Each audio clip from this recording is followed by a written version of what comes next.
কয়েক মাস আগে কেন্দ্রীয় সরকারের একটি গবেষণায় আসানসোল শহরকে দূষিত বলে জানানো হয়েছিল। আসানসোল শহরের দূষণের পরিমাণ অনেক বেড়ে যাওয়ার এই খবরে রীতিমতো চিন্তিত হয়ে পড়েছিলেন জেলার মানুষ থেকে শুরু করে জেলা প্রশাসনের কর্তা সকলেই। আর তাই এবার জেলার দূষণ কমাতে বড় পদক্ষেপ করা হচ্ছে। আসানসোল অন্যতম পুরনো একটি শিল্প শহর, আর এই শিল্প শহরের ফলেই শহরে দূষণ বাড়ছে বলে অনেকে মনে করছেন। আর সেদিক থেকেই এবার স্থায়িত্ব আনতে একটি বিশেষ আলোচনা সভা হয়েছে।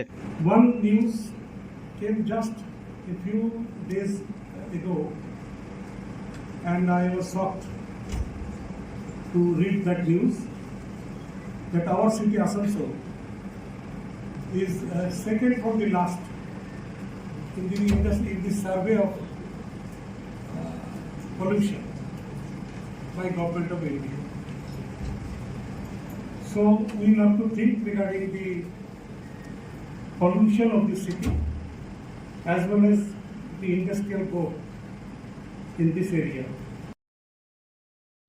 শহরে থাকা রাষ্ট্রায়ত্ত সমস্ত সংস্থাগুলি যেমন সেল বা ইত্যাদি সংস্থাগুলি রয়েছে, সেই সমস্ত সংস্থাগুলির কর্তা, পাশাপাশি যে খনি সংস্থাগুলি রয়েছে তাদের উচ্চ পর্যায়ের কর্তা, এবং একই সঙ্গে বেসরকারি যে সমস্ত কারখানা রয়েছে সমস্ত কারখানাগুলির কর্তৃপক্ষের সঙ্গে একটি বিশেষ আলোচনা হয়েছে দূষণ নিয়ন্ত্রক একটি সংস্থার উদ্যোগে, এবং সেখানে হাজির ছিলেন রাজ্যের মন্ত্রী মলয় ঘটক, এবং সেই বৈঠক থেকেই দূষণ নিয়ন্ত্রণের পক্ষে আলোচনা হয়েছে এবং দূষণ নিয়ন্ত্রণে কীভাবে স্থায়িত্ব আনা যায়, অর্থাৎ যেভাবে দূষণ নিয়ন্ত্রণের জন্য পদক্ষেপ করা হবে সেই পদক্ষেপ যাতে স্থায়ী হয় সেই বিষয়ে এদিন গুরুত্বপূর্ণ আলোচনা হয়েছে, এবং সেখান থেকে বেশ কয়েকটি সিদ্ধান্ত নেওয়া হয়েছে বলে সূত্রের খবর।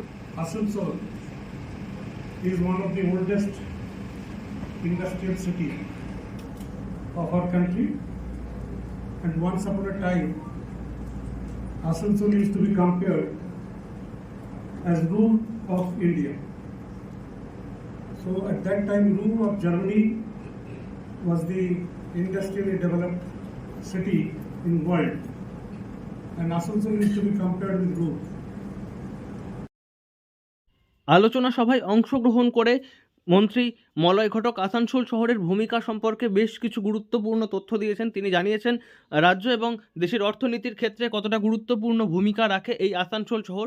পাশাপাশি এই আসানসোল শহরকে সৌন্দর্যায়নের দিকেও যেমন নজর দেওয়া হয়েছে, তেমনভাবে এই শহরের দূষণ নিয়ন্ত্রণ কীভাবে করা যায় বা সেই দূষণ নিয়ন্ত্রণে কীভাবে স্থায়িত্ব আনা যায় সে বিষয়ে তিনি একাধিক মন্তব্য পেশ করেছেন।